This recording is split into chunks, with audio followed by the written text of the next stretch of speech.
This episode is sponsored by Bigger City. Thank you so much for supporting us and helping our show to grow.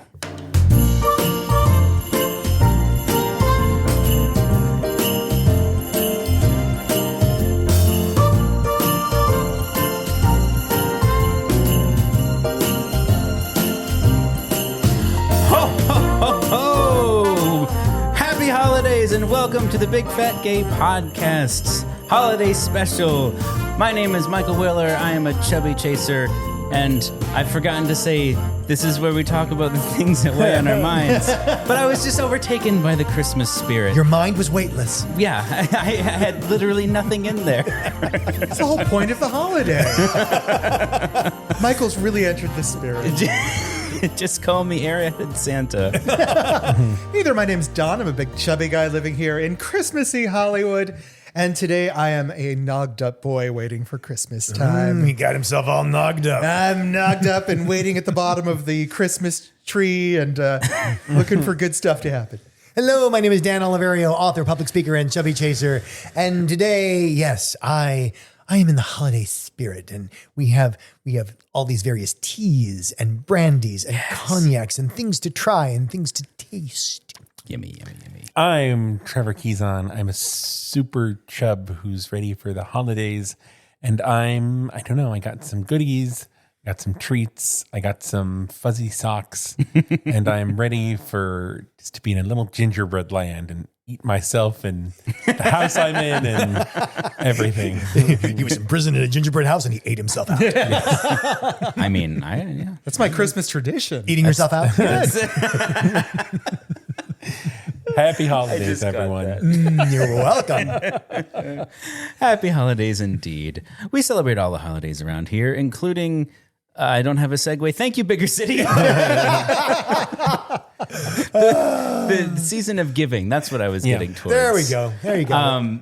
I could actually hear you rolling your fast talk and rolling the one. Yeah, no, that was a crit fail for sure. Bigger City is all about giving and receiving. That's the segue. There we go. There we go. We got there in the end, literally. So whether you're a giver or receiver, check out Bigger City. Yes. Oh, wait, I have the more you know. Okay, well, now that we've done that. Yes. And thank you to our Patreon supporters, our listeners, to everyone. You're the reason for the season. And also, just a quick reminder, this is our last episode for 2023. Yay. We're going to go on a little hiatus. We're going to take Christmas and New Year's off, and then we'll be back in the New Year's with all sort of exciting new observations. I heard to jingle your bells. Yeah, we already have our episode lined up for that. It's exciting. We do. So our first episode back will be on Wednesday, January 10th. And until then, we'll leave you with this episode, maybe a couple treats for our Patreon patrons. Don and Trevor are going to be doing an episode. We're very our long-teased fat joke episode. Yes. Just going to be home for the holidays. I'm sorry. At this point, I think it's doing the episode is the fat joke. Yeah. What? It took us, Gotcha. it took us so long to do it because we're fat. Nice listener. So thank you to our patrons for supporting the show all year long. We really appreciate you. And with that said, I think we're diving straight in, right? With our very Christmassy themed culture segment. Yeah. Snowmen dancing. You see them flapping their heads. They got some penguins doing back up. And they slide in. Penguin slide with jazz wings. Jazz wings. Yeah, there is this. Yeah. So I just, before we get into pop culture stuff, because it's a little rough, I want to say that our main subject, we're talking about the movie Genie, and it's very fun. So just bear with us for pop culture, and we'll get to the good stuff later. No, Dan. I find this more comical than anything. Yeah, I think it's fun. suppose. It's stupid. So, I've literally been ranting about this since our first episode, by the way. So go on. It's all right. What is this? Why this is? So this person has been making his rounds. Basically, it's a story that's gotten picked up everywhere. This Australian doctor, and by doctor we mean PhD. He in part of his PhD project was he patented this way of extracting certain food substances from food and managed to package it into a nutritional supplement. And I guess that wasn't going nearly famously enough. So he decided he would take a stand against Fat Santa. Right. And so the thing that has been making the rounds all over the news media for a while is that his kind of like, we shouldn't have fat Santas because it encourages all sorts of terrible things associated with fatness. Santa's a bad role model for your children. And I just want to point out that, he does have something to peddle. Right. Like the ulterior motive is out the wazoo. Now, to be fair, because I kind of did a deep dive on this guy, and he historically has not had anything to say about fatness. It's always been about health and well-being until, he started saying things like just the most boneheaded, stupid advice. Like, if you eat slowly, you'll lose weight, and put down your knife and fork between bites, and all this 1950s advice that never worked for anybody ever. And then he hired a PR firm. Yeah. And so this is basically I think it's maybe just a coincidence that he thinks that we should not have any fat Santas in malls and that we should, just get healthy, which, by the way, he sells. Because by having Santa be fat and jolly, it shows that thin people can't be happy and jolly. Oh, I love that. That poor thin people they'll think they're depressed if they're not fat. I think Dan hit the nail on the head. Like there's nothing about this that's actually supposed to make sense. He's promoting his products. I don't think he even believes this. I don't think he gives a crap about Santa Claus. No, I think this will get him in the news. I feel like people this are is an one easy of the target. dumb ways that people virtue signal. Like, they don't think twice about it, but it's like, fat people are bad. Therefore, I'm going to say something bad about fat people in as public a way as possible. Right. To show because how fat good people I are am. an easy target. Yeah. That's It's the same reason why straight Christians love to come out against gay people, because they're not gay. It's great to be against a sin that doesn't affect you in any way, shape, or form. Yeah, and that you could never possibly be. Yeah. Look how virtuous I am by being against other people's sins. Yeah. I'm going to go divorce my wife. Only gay if you're kissing. Everything else is just... Yeah, just stick to oral, people. Come on. It's like God wants you to. As long as you're not the bottom.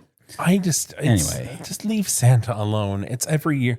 There's also like, I didn't get into this because it's a whole other layer of weird. The whole like thing with Target this year had Christmas ornaments of Santa, but Santa was black and used a wheelchair. And like conservatives lost their minds because they own Santa. They had a rainbow nutcracker too that they lost their minds over. Yes. Like, it's a nutcracker, people. We don't talk about Target enough, but Target's kind of awesome. They are. You got fat mannequins in Target. It's cool. Yeah. Thanks, Target. Thanks, Target. It's actually nice to be able to call out a department store chain doing something positive. Yeah. I think we need to give Target some credit. Give Target a little kiss on the forehead. Are we going to talk about the parents and the no Santa TikTok? So this kind of came up in my adjacent, like looking at Santa stuff, Santa discourse this year. There's parents on TikTok who don't want Santa fat or thin, no Santa in their household because they don't want to lie to their kids. And I was talking to Dan about this earlier.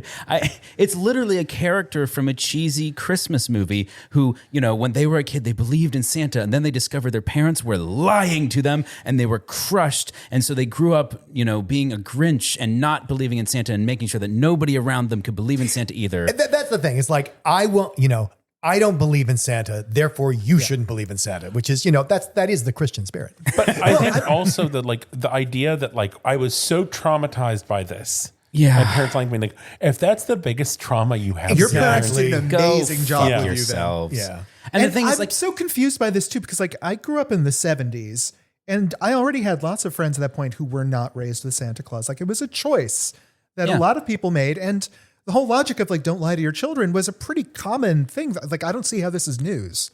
So my thing is I don't care if you tell your kid Santa's real or not. I personally, I never did believe in Santa. I just missed that train. But who cares? Why do you have to go on TikTok and make a big deal out of it? This is the real issue, an issue that I have faced in my own childhood. So I was 10 or 12, and my best friend at the time asked like, "Oh, what's Santa bringing you for Christmas?" And we're 10 or 12. And I looked at him like, "Well, what?" Because by that time, you usually, by 10 or 12, you're usually kind of over that. And he was like bright-eyed and, "Hi." And his mother, okay, so I'm facing the door. He's in the door and his mother's behind the door. So basically, I'm looking at his mother's face and she is miming as desperately as she can, "No," because little Derek still believes in Santa Claus. And so here's the real trauma, people, mine, that I didn't know what to say. Yeah. Because I was 10 or 12 and like, let me make up a lie about Santa Claus. Okay, I don't know. What could he possibly be bringing me down our chimney? What? Okay, what I found funny is, so I watched one of these TikToks of these like TikTok parents who are banning Santa from their a Santa-free house and the kids, and they're asking about Christmas, and they're like, "What's the reason? Like the real reason of Christmas?" And the kids are like, "It's Jesus's birthday." And it's like, hold on now. Yeah. Mr. TikTok we're still parent. perpetuating that. If we're talking about mythical figures. Exactly. And not wanting to make people believe in things that might not exist. Yeah. And if you want to be knows that if factual Santa's about real it, or not. if you want to be factual about it, like his birthday was not on Christmas. Yeah. Yeah, of course not. All evidence points towards a summertime birthday. And Christmas was a pagan holiday that got combined with Jesus' birthday as a way of bringing in more Christians when they needed more Christians. Well, Jesus did bring presents down the chimneys, though. Oh, and then Santa took his job. That was one of his miracles. Much like the foreigners. That's right. He turned one gift into $1 billion. That's for right, all because children in the world. Jesus was this nice white guy doing his job when this immigrant Santa This hot, from the north. hot, thin, ripped, shredded white guy. That's right. It's because you got to fit down the chimney. Yeah. It's important. Now Magic isn't going to do it. Come on. Now I'm picturing like it's Batman versus Superman, but it's Santa versus Jesus, and they have to team up That was the original South Park Exactly. episode. to fight the Oh, that was the Grinch. first one? Anyway, Moving on. let people handle Santa however they want to, physically and otherwise. I mean, Fat ass Santa. Santa, just a dummy thick Santa, clapping those cheeks all the way down the chimney. That's right. How do you think he calls his reindeer? But one thing we can tell about Santa, based on our next article, is that he has very healthy microbial life in his gut. right. These, Okay, so I you do this. I saw this. It's Daily Mail, right? Yeah. And so Daily Mail, our favorite, news outlet. Yeah, because we no longer It's- get the National Enquirer. It's from last year, but it came out after Christmas, so I thought it was appropriate to share this year ahead of Christmas. And it's one of our lovely little Dr. Dan segments. Oh, gosh. Okay, so they did this study of people after Christmas, but it was basically that 40% of people are able to utilize calories better because of their microbes in their gut. And by better meaning they burn it rather than storing it as fat. And they're establishing this idea that like, oh my gosh, maybe your gut is making you fat. And the thing is, yes, and there are so many studies that have been linking microbes in the stomach and small intestine with other things that you would never guess, like cognitive function and alertness and the way we metabolize things. There's just so much about the mind gut Such connection. Incredible diversity. There's a that we really don't understand, but there are no shortage of research projects. Like there was even one research project, if I may, that decided to take the feces and microbes of thin people and put it up the butts of fat people to see if it would make the fat people thinner. Guess what happened? Was a chaser operating the study? No, what happened? Absolutely nothing, because it Yeah. didn't work that way. What a I just feel like it's like, is this someone's kink? How many scientific research? And it's like, hold on, Yeah, well, it are was- you getting aroused by The this? idea was like, could we combat obesity by transplanting microbes? And the answer is, I don't know. We didn't do it that way. So, but so there is a lot of established science to have this link. The problem is we don't know what to do about it, particularly if you are looking to like, what are the state of sciences now? It's basically that we need stuff that everybody's gut is different. That even if you did find the microbe that makes so-and-so thin, it wouldn't necessarily work on some other person. So what a lot of people are simply recommending, scientists are recommending, is that if you have a diet rich in things like legumes and things that actually produce bacteria, things that ferment in the gut, that will let your own body individually create the microbes it needs. Mm-hmm. I personally, just to cap this one, don't recommend checking out this article just because there's some other links and stuff in there that are potentially icky and sliming, and it sort of is what it is. And if you're interested, just Google gut health and something else. There's lots of interesting stuff here, even if you're not interested in the obesity aspect of it. So like I was born by C-section and adopted at birth. So I was never breastfed and I never went through the vaginal canal, which means those are the 2 points that are supposed to build your biome through your life, right? So I've always been curious. I've gone to the doctors and asked them about it, and they're like, "We have nothing to tell you. We have nothing to tell you." And by the way, there has been a lot of stuff attributed to cesarean section, like, "Oh, cesarean children have more trouble finishing projects because they never went through the birth canal, their first project." Oh, brother! Wow! Yeah. Oh my God! There's all sorts of theories about what's wrong with Don, cesarean that's why kids. you're so fat and lazy. I was told that was why I had a round head. Exactly. I'd never been. A lot of people born by C-section were told that because your head was never squeezed going through the canal. Right. I saw a comic about Have that. you seen Trevor's head? Like, were you born by cesarean? No. Yeah, I fell asleep. He was born by eagles. Well, there's some, because they used to use forceps pulling a kid's head out, and that would actually squeeze the kid's head a little bit. Oh my God! Yeah, it popped right back. Yeah. You're just blowing their thumb. Apropos of absolutely nothing, Fat Watch. No, I think there's a lot to say. It's Fat Watch. Let's warm things up a little bit. It's Fat Watch Rewind. It's the last Fat Watch Rewind of the year. That was It's a our thing. final Fat Watch 2023. Yes. Maybe it's snowing outside your window, and there's frost on the glass. The sun has just gone down, and you have a nice cup of cocoa. And And maybe you want to listen to a lovely holiday Christmas-themed poem, yes. but a fat-friendly one. Like- fat-inclusive one. Like the ghost of Christmas past, we're taking you back in time. We're flying through Victorian London. Yes. Everyone can see up your bed skirts. There's smoke everywhere. You're covered in soot and coal. Oh my God, you're catching fire. And we're going back to 1977, the NAFA newsletter. And I just love this so much. It is a poem, a fat positive poem by Rena Winshilsky. yes, Rena Wayne Shilsky. Rena. the saga of Randolph, the Rotund Reindeer. Randolph. I think Dan should read this in his readerly voice. One Christmas night, with his sled filled with toys to give to all good girls and boys, Santa gathered his reindeer and called them to start. Come on now, fellas, let's all play our part. There are lots of folks waiting to get their nice things. You know they'll all be eager for the goodies I bring. So they pulled and they tugged, but the sleigh wouldn't move. Even Santa got out to give it a shove. Or a shoove. And he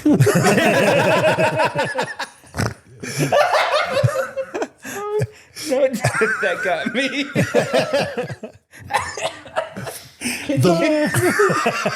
Merry Christmas, everyone. Keep going. The load was too heavy. They were not strong enough.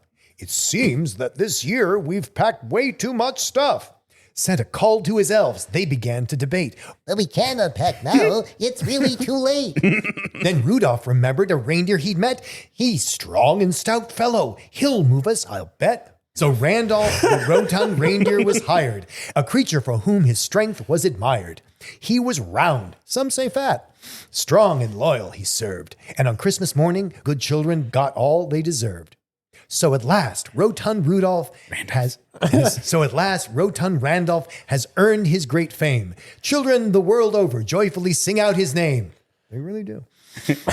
And I'm sure you've heard all you can bear of the saga of Randolph, the Rotund Reindeer. Stuck the landing. I like Rain Bear. That's awesome. This is so fun. It's wholesome. It's fun. It's cheeky. I like that at the end. It's like, okay, that's enough. Gentle That's enough of children, that. listeners. I just love how the author just changed the spelling of shit to make it look like it rhymes. I'll never forget Shuv. I also love the debut of Dan's elf voice, which pretty much took me out. Consistent behind the scenes figure. When Trevor is really bored, he has me do different voices with different accents. So like there's like the Italian elf. I mean, So you want to hear the Italian? Oh, he's very, very angry. And the way you make the pasta. You make the pasta the way you make little chili cheeses can I? No, io dico no. Anne malamente, what you do? What you do? stop, Mercy. I want a Russian elf. No, don't get him started. I like the idea of a fat reindeer. Yep. It is not Randolph something I'd the consider. Rotund Reindeer definitely is an empowering character. He's the road. And Couldn't even see his toes. but fatness and magic is something that we could explore all season long, especially with our wonderful movie of the week, Genie. starring Melissa McCarthy. It's I here. dreamt about this. Really? I get it. I dream of Genie with the light bright. So, in a nutshell, this is the classic sort of Hallmark Christmas movie setup, which is that a man is torn between his family life and his job. Both of which he's fucking up. Yes, both of which he's royally screwing Should up. we just tell people that we're going to spoil the hell out of this movie? Oh, yeah. I mean, yeah. if you have any interest in watching this movie, pause the podcast now. Go watch it when you can and come back. Welcome back, listener. How'd you like it? Actually, to be fair, Trevor discovered this. This is actually a remake. Yes. Yeah. Really? A remake of the, I believe, 1991 BBC film Bernard and the Genie. Oh, Bernardi, it's a BBC which, movie. interestingly enough, starred Alan Cumming. Yes. Who's in this new version. Admittedly, a cameo He role. plays the boss in this version, but he played the lead in the original. And I wonder why that's why they cast a British actor in the lead. It must be. As a nod to, because I think he was probably the only person, an American could never say Bernard, Oh, yeah. His name's Bernard. not Bernard. Anyway, so he's, royally screwing things up, and his wife decides to take the daughter for a short-term separation to their mom's house, her mom's house. Yeah. And so he's by himself. He's sort of drowning in his own sorrows. He gives a mystical artifact box to his daughter for Christmas because he's forgotten to get her a real He gift. basically wraps up a dingus he got on the shelf on his own apartment. Right. And now I'm having trouble remembering this. Does she open it? No. No. No, she she just rejects doesn't. it. She No, rejects it. she says it's stuck, and it's clearly a cop out because he's missed her birthday. Yeah. He gives her a present off the shelf that he's like stuffed into a grocery bag or something stupid. Anyway, and everybody's disgusted with him. He's a total fuck up. He's kind of a douche. And so he ends up, of course, accidentally rubbing this box, and out comes Melissa the life of the McCarthy. movie. Let's be clear. Yeah. Melissa McCarthy in all of her glorious hilarity. And I gotta say, before we get into the meat of this, she didn't have to go that hard. Nobody else in the movie was really. She brings it. She brings all the energy in every scene. She's so She does fun. all the heavy lifting for the comedy. And not just the comedy, like the drama, like the tearful goodbye. Like everyone in the movie, as far as I could tell, my impression of the movie was this is a sort of classic Hallmark style movie. Yeah. The acting feels very Hallmark. The setup, the writing feels very the Hallmark. lighting feels The Hallmark. lighting, yes, the whole thing. It's got to look, it's a thing, it's a style. Yeah. And then Melissa comes in and you just go, oh, she's a movie star. Yeah. Yeah. Oh, she is outclassing everybody. She's got the charisma. She's not even trying. She's got the life Yeah. behind the eyes that you just want to see. And for those of you who are not huge Melissa McCarthy fans, yes, she is doing everything she always does. Yeah. But she does it so beautifully, and she does it so over the top of anybody else. Like it's almost not fair to have, there's no one for her to play off of almost. It does. Everyone feel else like is that a lot. very straight. But I wonder if that's like, well, because she's the genie. But she's just a joy to watch. But yes, it's everything you've seen her always doing, but she does it so well. This, by the way, is how they should have made the live action Aladdin movie. Ooh. Just go a completely different direction. Yeah. Don't try and do the Robin Williams genie. Just do something else completely that's more original. Yeah, but you can't do that. I mean, of course they can. It's Disney. You But, can't do that. Yeah. I mean, she was just fun. So anyway, the movie ends by him essentially, what's this phrase? Having your cake and eating it too. Like he gets to do all of the crazy fun wish things that creates the hijinks for the most of the movie, screws everything up, and by the end, he's able to unwish it all by reversing time. What I do like though is that it's not the cataclysm that you would expect from a genie movie, right? He doesn't wish for world peace and it's lathe of heaven, everybody turns gray, or aliens invade, or it's nothing horrible like that. But it is sort of well placed. Like, oh, that's if you were thinking conservatively, meaning I'm not going to go way out there and wish for world peace. But, maybe I'd like to wish for... It's not Bruce Almighty. It's not trying to do that. No, not at all. And and because of that, it has this sort of whimsical, unexpected thing. You're not falling into all the ordinary tropes. And it keeps it intentionally feeling a little small. Right? Like in a good way. Yeah. The movie feels intimate. It's not trying to tackle world issues. It's trying to make your family life a little better. Right. know? So like one of the early gifts he wishes for is the dollhouse that he forgot to give his daughter, because that's all she really wanted for her birthday. And so he gets her a great dollhouse. And what's really fun is that doesn't take a long time, obviously. And the daughter interacts with it. And then you see the daughter kind of getting like, yeah, that's a really great, like she's initially very excited. And then it has this decay where she's like, yep, it's a dollhouse, because what she really wants is for her dad to play with her with the dollhouse. That it's her dad that she wants. And that he gets to learn that and see that. And the genie, Melissa McCarthy, gets to encourage that. Like she does this sort of eye gesture, like, you want to go over there? You want to go over there? Because she's asking for you. Why don't you go over there? Why don't you go play? He's like, oh, I guess I should go play with her. And that's how he learns throughout the movie. And that's really great. Right. She doesn't just bring the magic, she brings wisdom into his life, and without being wise. She's so not wise. Right. Without being the mentor. Like she does, the growth for the genie does happen in the movie too. It does. Which doesn't normally happen with the wish bringer, right? Like the guardian I feel angel. like Aladdin did it, but this movie followed a very Aladdin-esque path to me. Oh, yeah. But I love Aladdin. Aladdin's a great movie. And it had a huge Wizard of Oz trope for me, because what does he learn in the end? That he could turn back time, but she told him you couldn't turn back time. And it reminds me of the end of The Wizard of Oz, where like all you have to do, Dorothy, is click your heels together 3 times. And Dorothy's like, that's all I fucking had to do. The whole time. And Glinda says, oh, you wouldn't have believed me if I told you at the beginning, because you had to learn your lesson. Yeah. So there is a little bit of that where she goes back, that all of a sudden there was this rule that made the movie possible. Well, that's what I mean. They had their cake and ate it too, and and then they broke the rule. Oh, that turns out that's not a rule. Yeah. Oh, okay. Well, because otherwise, I excuse it, because the fun of the movie, really, if we're just as a viewer and you're experiencing like some delightful scenes, is I want to have a bunch of wishes. Yeah. The Yeah. whole 3 wishes bullshit, and they just skate right past it. Yep. She's like, oh, no. You get plenty of wishes. You No, get they all do the wishes still work you it want. into the movie in a way that makes the 3 wishes more poignant when you Right. get them. So by the end, she leaves. He is left with 3 wishes that he can do with what he yeah, wants. the idea is that when the genie leaves, that's when you get 3 wishes. Right. It's a leftover, and that's where the myth grew from. And so he spends these wishes on very small personal things that he can give his family. Like strawberry A ice dinner cream, reservation. cherry ice cream for his daughter. Yeah, basically just creates a perfect night out with his family.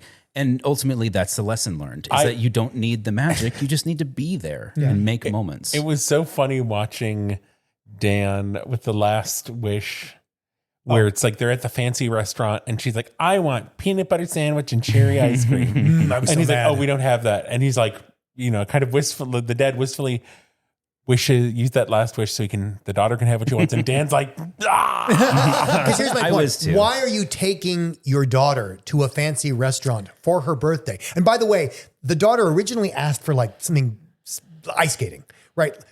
Ice skating in Rockefeller. No, I have a better idea, honey. Let's go to a fancy restaurant. And what does she order? Peanut butter sandwiches and What? All kids I think love it was going a to budget fancy thing. dress-up restaurants. I Every have a kid feeling, dreams of that. Yeah. I had the exact same reaction. And I suspect it was a budgetary thing. Like they have to shut down Rockefeller Plaza to be able to go to the ice skating rink and do that scene. but my point was that clearly the daughter is not a foodie. So why are we taking her to a restaurant for her birthday? Yeah. I suspect I had the same reaction. It didn't really make sense, but I suspect that was like he needed to do something for the wife too. Yeah, I guess. It made an intensely beautiful visual moment. It did. Where they're was wrapped pretty. in Christmas. Yeah. And I despise the children's menu. I think it shouldn't exist. I was also curious if the original of this movie was a Christmas movie. You know, because this one felt like Christmas was kind I of suppose slapped it didn't on. have to be. Yeah. Well, then nothing in this movie needs to be Christmas. Yeah, either. exactly. Yeah. I think it may have been because I think it may have just been like it was a BBC like something they did for Christmas. It has that kind of, Ebenezer Scrooge Christmas Carol, like he kind of goes around and has all of these magical experiences that change his perspective. And by the end, he's a different person. Yeah, but you could say that about Mission Impossible, but I wouldn't. I wouldn't say and that. I would, and I'm going to now. Here we go. Act 1. No. I want to talk about the costumes. Oh my God, I was going to say The that. costumes were great. It was specifically her costume. Her right? costumes were The outstanding. Genie sequence costumes where Yes. she's Yes. trying on different costumes to wear as a genie were great. Because she shows up in this sort of, they She's make a it Scottish warrior, housewife, whatever that is. And like, it's really this sort of, I don't know. They just went through a fabric shop and put stuff on her. It looks very Ren Fair. Yeah. But not in even a good way. Like it's not a Ren Fair dressed by someone who has no historical accuracy because we don't know where or when she comes from. But we have this idea. We're told that wherever she comes from is like 2,000 years ago. So like Vikings. So There's a little spotty logic about there's a how little they... spot. That's fine. But but the point to talk about is that she is trying on all these looks. Like he says, shouldn't you blend in? And so she doesn't know what blending in looks like. So she's just looking around Times Square at what people are wearing. Be they Anybody. construction worker. well, manhole workers. So they're like wearing orange, Yeah. Reflective clothing. And I think things a like beard. Did a beard Yeah. pop on that. at Yeah, a one beard point? popped Yeah, up, or a businessman. And so then she starts mixing.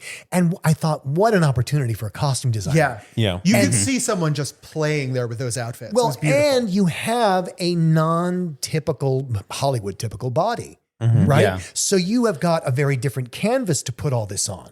And I just thought it was genius the way they made it all work. And her hairstyle is absolutely fantastic. The one they settled on as the final look, I just thought was classic. Gorgeous. Like, So it looked pretty. really good, and Well, elegant, and Final to that sequence, but she has other dress. Yeah. She has other costumes. I love the old woman one Oh yeah. with the Oh, that was kind of like fantastic. Yeah. old Hollywood turban and Yeah, the white yeah, yeah. hair and the big glasses. It was very fun.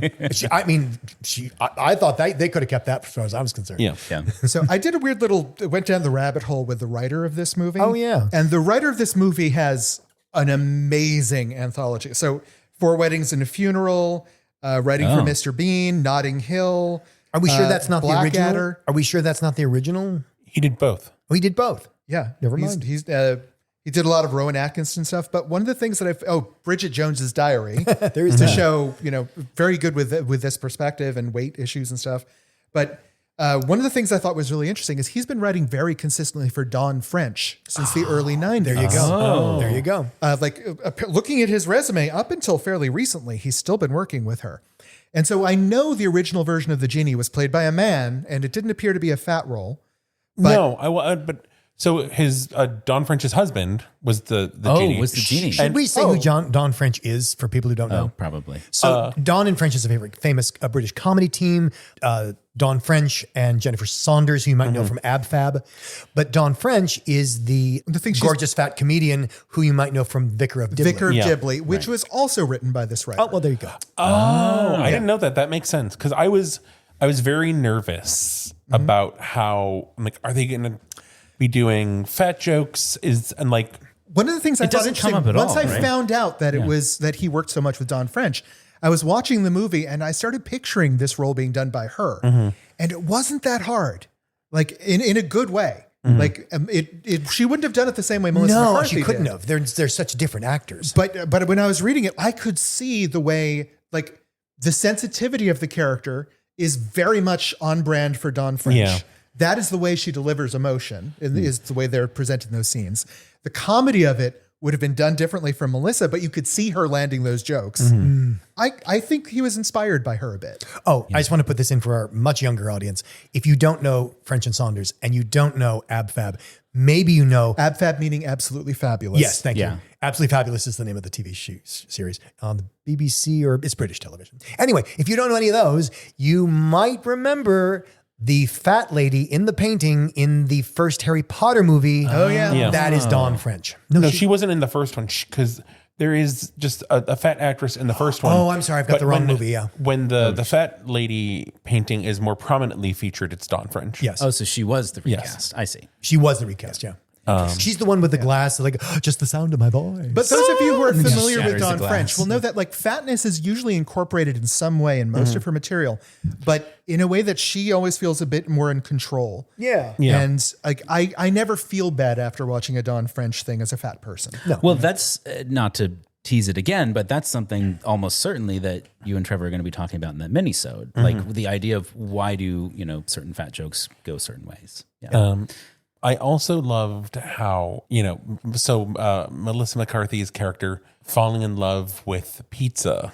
Oh, that was was hysterical. handled. I love it because And important to point out also, never a fat joke there. No. There was nothing. Never. A fatty falling in love with pizza. No, the joke was, why in the world, if you come from this almost Stone Age culture, which apparently she does, this Neolithic culture, and she's like, why would you want a piece of like red bread in a triangle that's all floppy? And he's like, yeah, you just taste it. Just taste it. Well, and And hot cocoa. yes. But and so the pizza that he gets, it's John's on Bleecker Street, which Very is like, particular. to me, that's like best New York pizza, best slice in New York. Oh, so they made a good choice. Very good choice. Nice. And And, I want to know how much John paid for that. and then she also falls in love with Tom Cruise. Yeah. Oh, and I has love her that. little like Because they watched, what did they watch? Top Gun? One of the Mission. Yeah. Oh, was it Top Gun? It was one of the Mission Impossibles. Okay. Well, the actor she ultimately ends up with in that movie, Mark Maron, I think his name is. Mark Maron. Yeah. Mark Maron. I freaking love him. Yeah. He's an old timey comic. I enjoyed the He had two his- of them's interactions Yeah. too. Like, Well, I did, but I was kind of like, I wanted her to go get Tom Cruise. I or did too. something. I think Like- there was a version where they wrote that and then they asked him to do a Yeah. cameo and And he said no. "Are you fucking kidding?" I just- No, he never got past his third assistant agent. Yeah, probably. there's a bit like, I don't know. He's Mark Maron's fine. He's funny. He's sweet, but it's like, I'm like, really? Like and I like their chemistry, but I was just surprised. Yeah. Well, the other thing I really liked about the chemistry is that she was just so sexually bold with him. Yeah. There was not that thing of like, oh, the fat girl may not be able to get it. No. Oh it was- no, she was flirting big time. It was like he's into her and she is flirting 10 times back. yeah. And not in a way that's desperate. Like sometimes flirty fat women can be desperate. Nothing desperate, nothing Absolutely. inappropriate or uncomfortable. No, she's just got her game. Yep. Yeah. And I thought he was an element to that chemistry too. Like his reactions to it made me giggle a little Well, bit. he was so into it. He was just as into it as she was. I my favorite scenes were definitely like where they, the second act of the movie, like that whole sequence where they're getting their wishes, and Melissa McCarthy is like, you get to see. I was wondering going into it, like how much of a character is she going to play? Yeah. I didn't know who she was playing in the movie. I didn't know if she was going to be the romantic lead or the genie or whatever. right. Oh, okay. I went in totally blind. She's the genie, obviously. And I didn't realize that they were going to develop her character, kind of like what Don was saying. Like she actually has a character arc. Yeah. And again, very much the genie from Aladdin, but still, like the last scene, like he sets her free, and she doesn't think he's going to do that, and she gets very choked up about it. And then when they're actually saying goodbye, like out on the street, and she's like, "Well, this is it," and she's like, I don't know how to describe. She's just doing like full movie star choked up, sorrowful goodbye, and I was like, Melissa, she played it You didn't have to straight. go that hard. No, she played it really straight and it landed. It landed. yeah, And I think it has to, because the payoff for that, he does this very British thing where he can't deal with emotion. Yeah. And he's like, oh, I wish you would just leave. And then she's gone. she's gone. And he's like, oh, fuck. Yeah. Yeah. And- I thought he landed that moment too of the realization. Oh, what he of has course. done. But the only way that has a payoff is if she puts the pathos in ahead of time. Yep. Yeah. Yeah. Yeah. I will say, I thought that was a weird moment. I didn't get that moment. But I think I was so wrapped up in her sort of Performance. tearful goodbye Yeah. that it was surprising, and I suppose it was supposed to be. But I was like, oh, okay, it's gone. Okay, Yeah. she's gone. Okay, goodbye. No, I love that because it could have been this long taffy pull, and that would have been fun. Like you could have had a comic taffy pull goodbye, right? And they subverted that with that. She's gone, Yeah. Yeah. And sometimes that's way more powerful. and it was. Like, I'm curious because throughout the movie and before the reveal of like, oh, actually you could time travel, I really thought, I'm like, is this going to be a Christmas movie where they split up? Oh, the husband and wife And split up? because She was definitely cheating on him, by the Well, and way, it in the just- alternate universe. yeah, but it also just seemed so like that the problems were so much deeper. And going at the start of the movie, it seems like there's like a whole lot going on here that just did not feel like was fully developed. That then when he goes back, that he is able to rectify all of this with the one magic day, which like it's a Christmas movie, so like I'm not gonna go too far.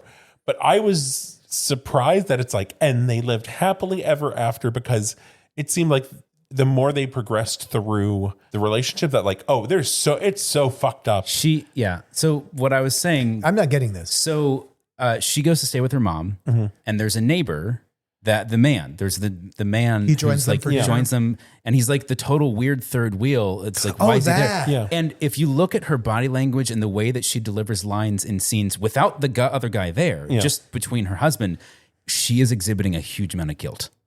Yeah. And then she pulls back. It wouldn't and she surprise pulls me away, that and she's like, "We should do this longer term." And it's like she is cheating on him as soon as she goes to the mom's house. It wouldn't surprise me if that were the case, because that actress is really solid. She's one of the anchors for The Gilded Age on HBO, and she's so good in that. If that wasn't written into the subtext of the movie, she found it and brought it. played it. I'm and willing it was- to believe it was that really she good. picked it out. I mean, there's no reason to put that man in the movie, the neighbor, unless you want to raise suspicions. Yeah. And what I got was, I didn't know how interested the wife was in him. Clearly, more than nothing. Yeah. But I don't think it has gone as far as sex. Or Well, anything. it's more important what his presence does to the husband. Absolutely. That's the only thing that yeah, matters because in that scene. because he got that line. I'm a fifth wheel in my own marriage. Yeah. But overall, I think it was a pretty good piece. It definitely hangs on Melissa McCarthy. I feel like, As it should. yeah, but it was to a point where like I forget a lot of the other things around her. Like she was such a central focus. Yeah. But a worthy addition to the Christmas comedy fare, family friendly stuff. Yeah. Yeah, it's just a fun. Go watch it on Peacock. It's streaming. It's fun. It's Christmas. It's holiday. I don't think they do say Chris. It is specifically a Christmas movie. I It think is, but I but they feel don't like go it's- too hard with it. I think to me, it's like kind of in the same vein as like Last Holiday. Yeah. Where it is Christmas, but like not hit you over the head. It's taking place during Christmas, but it's not. Well, because the only reason you need Christmas is to have a holiday which ups the stakes. Yeah. Right. I guess also kind of the fairy godmother godmothered. Oh Godmothered. Another that one I'm like, that was not a Christmas movie, and they like halfway through like That was the one that you watched a couple years ago, right? Yeah. Yeah. Last year, see. I think. Yeah. Was it last year? Ugh, time is a flat circle. Anyway, I recommend, particularly for Melissa. Do we have a tip? We do, listener. It's that time of year. We are doing our end of year fundraising for NAFA, and we have set a goal of $20,000. All right. And consider donating to NAFA. Maybe you have a gift for your fat phobic relative, and In their name. yeah, In their name. donate in their name. Spite giving. We've come up Yeah. with that before already, haven't we? Spite giving. Donate what you can. Every little bit helps. How it would they- helps us. NAFA was heavily involved in the The campaign for size freedom. which passed. We're in a weird space right now where there's a testimony coming up. They're a hearing on the Massachusetts law. So by the time this comes out, there may be news on the Massachusetts law. Right, because we're recording. But if you go to nafa.org/give, you can make a donation. $5, $500, $500,000, listener. all whatever. donations to nonprofits are tax deductible. Yes. Donate your entire paycheck for the year. And then don't- it's tax deductible, and you can. Don't do that. Donate what you can. Yes. Donate what you're able to. Every little bit. Every little bit helps. you're helping NAFA. You're helping me help NAFA. You're helping everyone help NAFA. I double down on the spite giving. That's really the most fun way to do it. All right, Don, speaking of fun. Well, since we are discussing Genie today, and we've already kind of brought up the fact that it's similar to this Hallmark Christmas movie phenomena, we thought today that each of us would come in and we would pitch our own little Hallmark Christmas movie. We always thought that this would just be something we'd be discussing by ourselves, but I went on to various portals recently and realized that every single one of them has a slate of Hallmark Christmas movies unique to that portal. There's so many of these movies now. I don't understand. Okay, so Streaming services, right? Oh, it's not just Hallmark. Max, Yeah. Netflix, Prime, every single one of the streaming services has hundreds of these Hallmark movie Christmases. So, Which we can no longer call Hallmark because it's on Amazon Prime. well, I think it's always going to be a Hallmark movie, though. Okay. And I'm not sure how complimentary that is. But so just keep in mind, whatever we pitch here might actually show up on one of these streaming services next year because they need content, people. Oh my God, they churn through it. So which of you would like to go first with your Hallmark Christmas movie pitch? So this is the Hallmark movie I want to see. So there's this big fat guy in the woods, bearded, lives alone, kind of a curmudgeon sort. And he's always the big guy. And he's, he was the loner in high school. Everybody in the small town he lives in, he's like Fat Earl, or he gets called to his big guy. Mm-hmm. And there's some sort of meet cute where this really cute, think of like hunky Herbie the twunk. Herbie the elf, like Herbie the twunk. I don't know. There's some sort of meet cute in the village.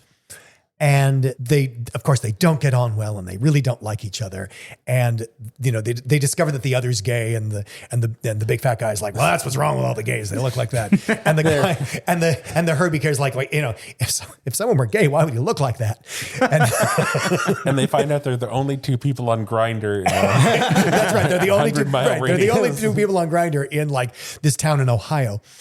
They end up falling in love, and Herbie the twunk takes the guy out of the small town in Ohio, back to his Manhattan apartment, and teaches him the finer parts of gay living. And he becomes not a bear, but like chub of the town. And he gets entree to all these like swanky parties where everybody loves him because he looks completely different than all the other people there. And he's clean shaven, and he's dapper, and he is just the belle of the ball. And that's the happy ending I want to see. Is this just an excerpt from your life? Did this happen to you like 15 years ago? Oh no, it's just one of my lives. I was thinking it's like Herbie takes him back to the North Pole. No. Makes To his, him become Santa. well, to the North Pole in that it's his Manhattan apartment on the 27th floor. His North Pole. I guess I went fairly traditional with mine. Mine is the woman from the big city. I guess technically it could be a dude if I wanted to make it gay, but I was going generic Hallmark. So lady from the big city who struggles to make everything in her life perfect by the world standards. So she watches everything she eats. She exercises everything perfectly, wears the perfect clothes for her job. Everything is obsessed with appearing perfect to the outside world. And then, of course, she goes back home to her small town for Christmas, where we're introduced to a large cast of characters who are much happier than her, even though each of them has some sort of fundamental flaw to the way they live, according to the way she sees things. I see. Right? I like that. So She's judgy. yeah, so like the love interest, I think, is going to be this sort of bigger, fatter guy who clearly like she immediately discards because of his appearance. But through him, she sort of like she learns how to love food, love life, and love freedom a little bit more by helping break her out of her bonds. Like her old friend in college who dresses crazy and lives in this small town and doesn't care what people think about the way she looks. She learns that lesson from her. And so it's not that there's this one perfect person that comes and fixes her in the small town. She finds all the lessons to all the things that she's been working so hard for and finds the freedom through each of these different characters. So the true lesson is that she's actually a total disaster, cannot do anything right in her life. And every aspect of her life has to be fixed by one different person in the town. Yep. I kind of like that. Because perfectionism is the imperfection. Yeah. Exactly. Yeah. I like that. That's I like cute. it. Yeah. Mine is very loose. So I see it as like not maybe a movie, but like a limited series. Oh my. Okay. All right. It is my pitch for a British Christmas themed murder mystery series, Comfort and Joy. Oh. There's Mary Comfort, who is a baker, and Joy Holiday, who has an ornament shop. And they go around solving Christmas themed murder mysteries. And I think I'm just like, so I think Mary Comfort should be Danielle Pinnock. Oh yeah, I don't know who from that is. Ghosts. Yes. The black jazz singer. She's fantastic. Is the character on Ghosts? And I think for Joy Holiday, Gemma Collins, very funny, Who? British comedian. What would people media personality? recognize her from? The Only Way is Essex. And so the clip that I've seen her from is where she's like, she's in like a restaurant or something, and she tries. It's like a sweet shop or some kind of bakery thing. She has something else, and she's having this emotional moment. She flashes back to her childhood. She's like, I'm in my nan's kitchen, and then she's like, wait, is that trifle? Because she like sees something else. She's up on like the total shelf. ADHD moment. Yes. Very funny. I think they would have lovely chaotic energy together, and Solving mysteries. solving mysteries. Every Christmas, a new Yes. mystery to solve. Okay, well, mine is. I don't think you could possibly call it a Hallmark movie. I don't know who would produce this. Probably nobody. But here's what we got. Has it got Godzilla? Not quite. It's okay. So it's about Santa and Mrs. Claus, and they're both fat, as they should be. And, you know, it's like ramping up into the Christmas season. It's like early December. And Santa decides, you know, we need a break before we get into the really heavy duty like work.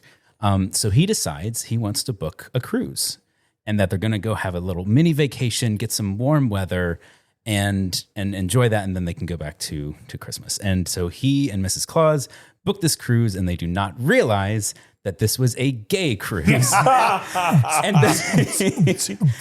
the whole the whole ship is decked out in Christmas decor, but of course it's in the Caribbean, so it's warm weather, everybody's in shorts or nothing.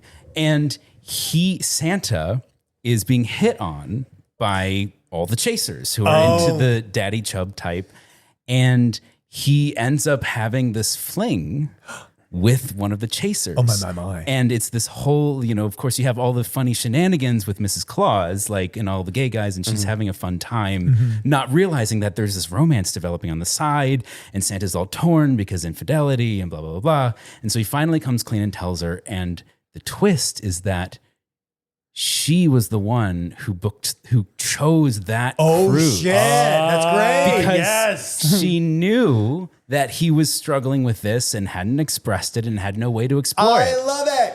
And so as the happy ending is that the chaser goes with them back to the North Pole, and they're in a throuple. I think Melissa And his name McCarthy is Herbie. And he's a dentist. And he's a dentist. Melissa McCarthy is Mrs. Claus. Nice. And it was something like the Christmas season, something like that. SEA. SEA, which is how it's spelled. Anyway, I have to give credit to my partner Michael because he helped me come up with that. Oh, that is genius. That's It was very fun. I want to see that movie. All right, dear listener. So if you have a Hallmark movie that you'd like to pitch to us, where could they do that, Trevor? Well, we're on Twitter and Instagram as @BigFatGayPod. We're on Facebook as the Big Fat Gay Podcast. Leave us 5 stars there. Leave us 5 stars on Apple Podcasts. Leave us a review. We haven't had one in a while. Yeah. Support us on Patreon at patreon.com/BigFatGayPod. See the articles we talked about at www.bigfatgaypod.com, baby. Maybe you hear a big old thumping and rumbling up on your roof. Trevor, get down from there. Here's that booty clapping. As I'm coming sliding down your chimney. Oh, yeah. I'm coming in fast, so Definitely watch out. And Merry Christmas. Happy holidays, everyone. We'll see you all in 2020.